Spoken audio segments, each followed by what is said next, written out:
Sepak terjang 3 pengedar narkoba jaringan Riau dan Medan berakhir setelah ditangkap Satres Narkoba Polrestabes Palembang.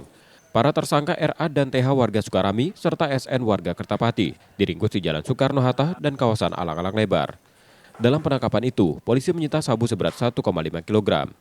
Dari hasil penyelidikan, narkoba tersebut didapat dari 3 bandar berinisial BB, AN, dan SA yang kini masih diburu. Tersangka jaringan mana ini, Bang? Di sini yang kami identifikasi ada jaringan dari Riau dan jaringan yang dari Medan. Sementara hasil penyelidikannya itu. Bang, yang Sandra tadi DPO itu bantal besar Rio. Dugaannya seperti itu. Ya, cuman ini masih coba kita kembangkan terus karena ini cukup besar sekali ya untuk barang bukti yang hari ini kita musnahkan. Bang, mereka ini kurir atau pengedar, Bang? Masih dalam pengembangan, tetapi kalau dari jumlah barang buktinya, ya bisa jadi dia pengedar juga, ya tapi ada kemungkinan entah dia hanya kurir, nah ini masih dalam pengembangan. Bang, mereka ini residivis atau tidak, Bang?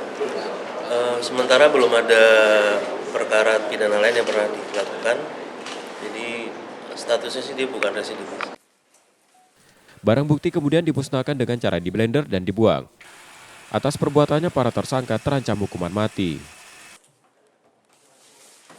Yudi Kiswanto, Kompas TV, Palembang, Sumatera Selatan.